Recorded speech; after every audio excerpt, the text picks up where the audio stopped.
AFTV Picks, the new exclusive free-to-play betting tool app for football fans everywhere. Every week, test your skills and knowledge against Robbie and the AFTV fans and stand to win prizes and cash. And wait for it, it's all free.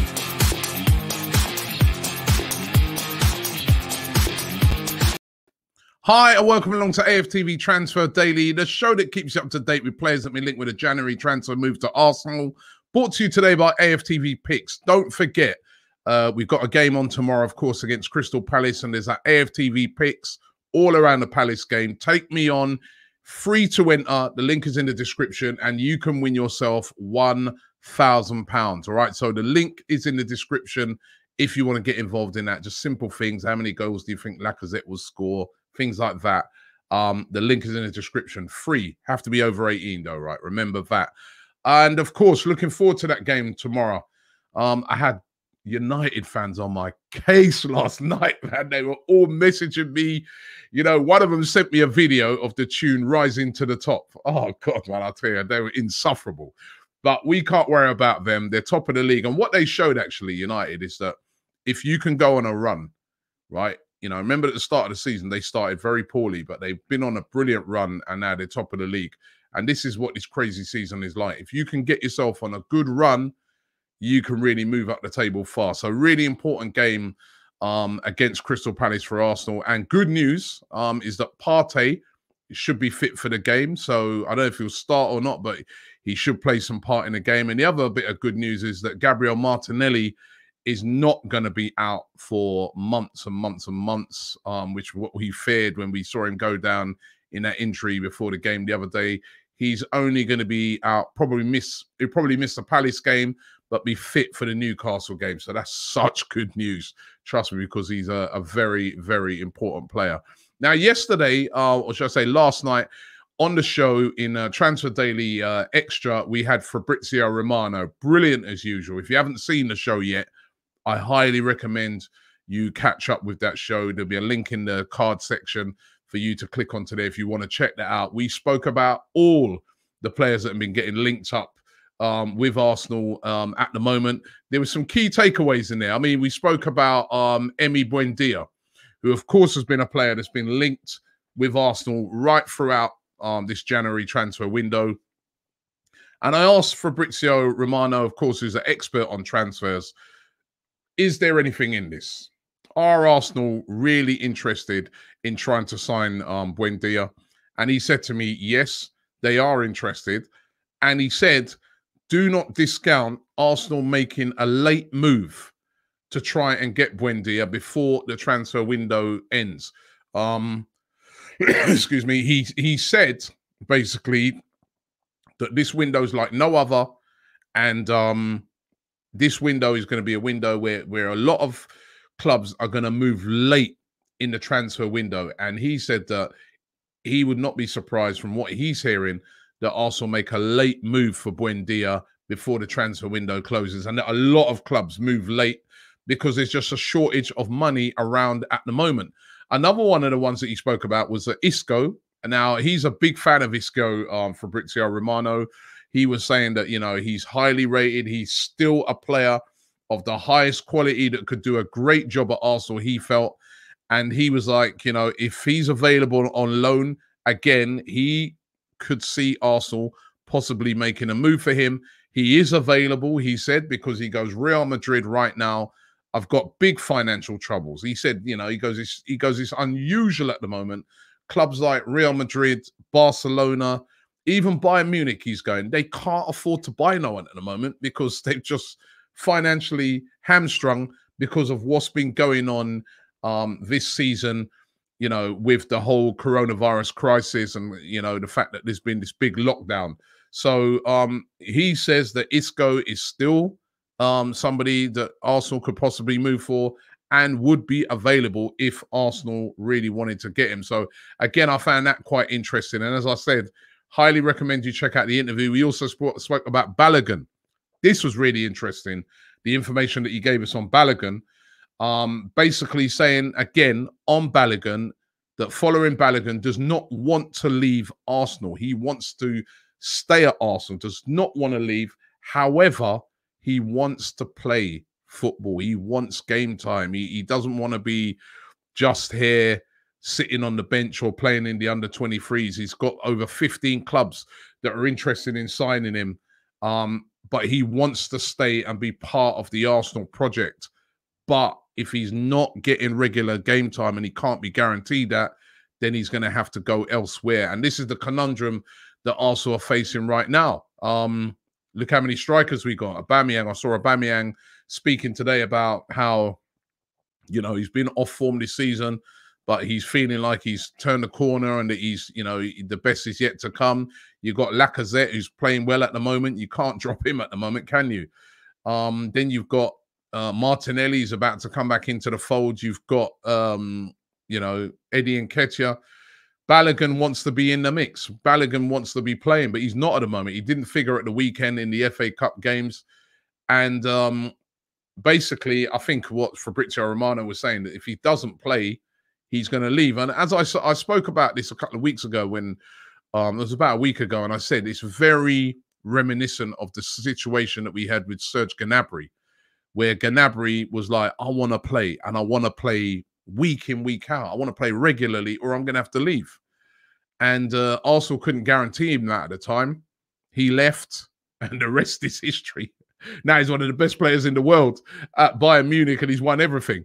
So, you know, it would be great to hold on to Balogun, but it's going to be really difficult because he wants regular football. One person who's definitely staying that we found out about yesterday is Rob Holding. He signed a new long-term contract at Arsenal that will keep him at the club until 2024.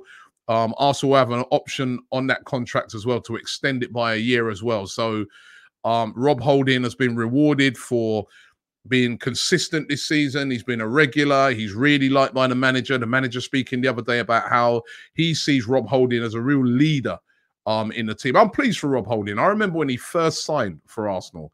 I met him over in the States, did a little interview with him, found him a really, really charming guy, really good guy. And, you know, to see what he's done, he's come from Bolton. You know, he's had to battle through injuries. Remember, he had, he was getting, you know, he was on a big rise. He was doing really well at Arsenal, then had a massive setback with injuries. But he's come back strong this season, and well done to him. And he's earned himself a brand new contract. And yeah, well done to Rob Holding. Will be an Arsenal player till at least 2024, and seen as one of those players that can be a real leader for the team. So well done to him. Now, Steven Nzonzi, remember him? He's been linked with a move to Arsenal today. Bit of a beast he is. Remember when he was at Sevilla? Arsenal were really, really interested in him at that time. Unai Emery wanted him for the midfield, Steven Nzonzi. And at the time, I thought, you know what? That's not a bad shout, because he is a proper beast in that midfield. He's played in the Premier League before. He knows what it's all about. However, we didn't move for him in the end. After we moved in, we got Torreira. And since then, Steven Nzonzi, he went on, he joined Roma. Hasn't quite worked out for him at Roma, but he's gone on loan back to France, where he's from, with Rennes. Now, he's 32 now, but he's been having a really good season with Rennes. He's made 22 appearances, 5 of those in the Champions League this season, and has been doing really, really well at Rennes. You can see by how many games he's played. He's an integral part of that Rennes team.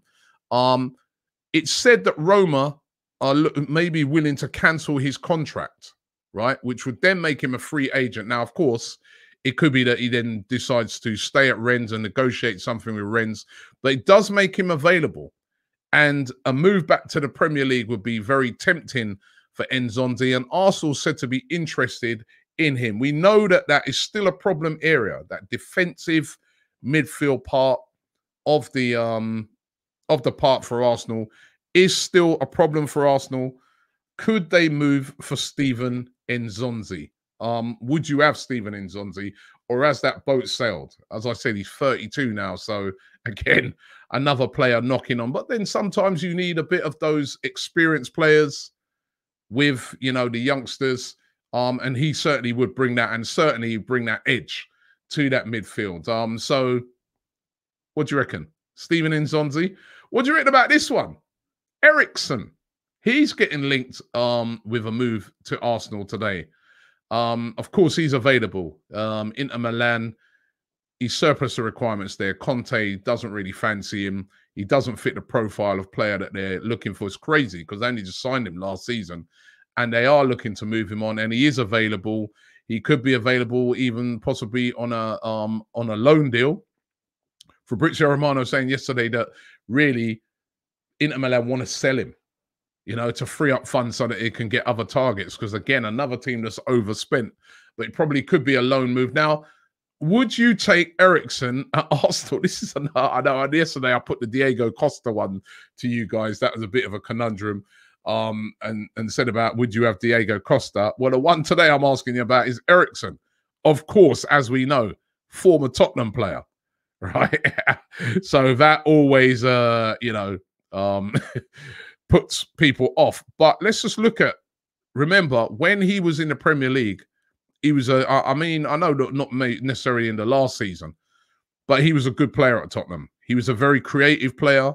He scored free kicks. He's good at scoring goals from outside the box. So, you know, let's just say, for instance, he was available on a short-term deal. What do you reckon? Would you go for it? I really, really would love to hear from you guys on that one. Christian Eriksen, would you take him? I can see some of you lot saying, no way, right? Actually, on that Diego Costa one, I've got, there was a poll up on AFTV VIP yesterday about Ericsson. The poll was, should we sign Diego Costa, right? 29% of you said no, absolutely not. No, sorry, 29% of you said yes, we should sign him on a short-term deal. But a whopping 71% of you said no, don't want him, past his prime, no thank you very much. So you're not feeling that Diego Costa one. We'll put another one up today on the Christian Eriksen thing. Would you sign Christian Eriksen? If it's a short-term deal, long-term no, but short-term deal, loan maybe from now till the end of the season, would you have Christian Eriksen? Yes or no? We're going to put that up onto AFTV VIP today as well and see what you guys think about that one. And I spoke about this guy a couple of days ago. And again now, this is being linked heavily again to Arsenal. His name's called Manna Solomon. He's a 21-year-old midfielder, Israeli international, who's having a great season at Shakhtar Donetsk. He's an explosive, quick midfielder, very quick, very skillful, can play out wide, could be considered for that number 10 position as well. Predominantly plays on the left-hand side. Now, his representatives have said to have spoken with Arsenal, and Arsenal are interested in him. Again, another player sort of fitting the profile of what Arsenal are looking for right now.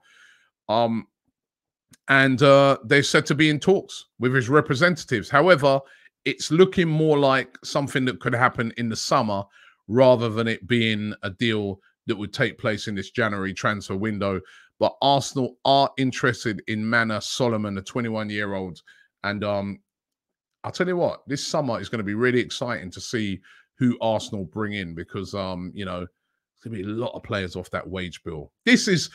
January's a bit like, you know, all right, try and get a goalkeeper in, try and get maybe a creative midfielder. Then we're good till the end of the season, possibly, unless any injuries get picked up between now and the end of the transfer window. I feel it'd be something like that. The summer is going to be so interesting. So interesting. Hopefully, we'll be kind of emerging from this pandemic as well. So clubs will be rethinking their strategies going forward, might have a little bit more money to spend.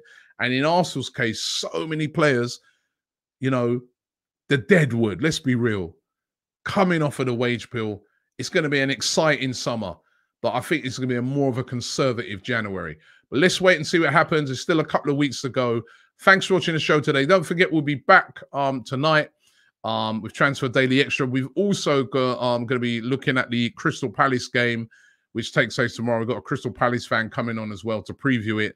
So make sure you check that out. But thanks for watching the show, and I'll be back tomorrow.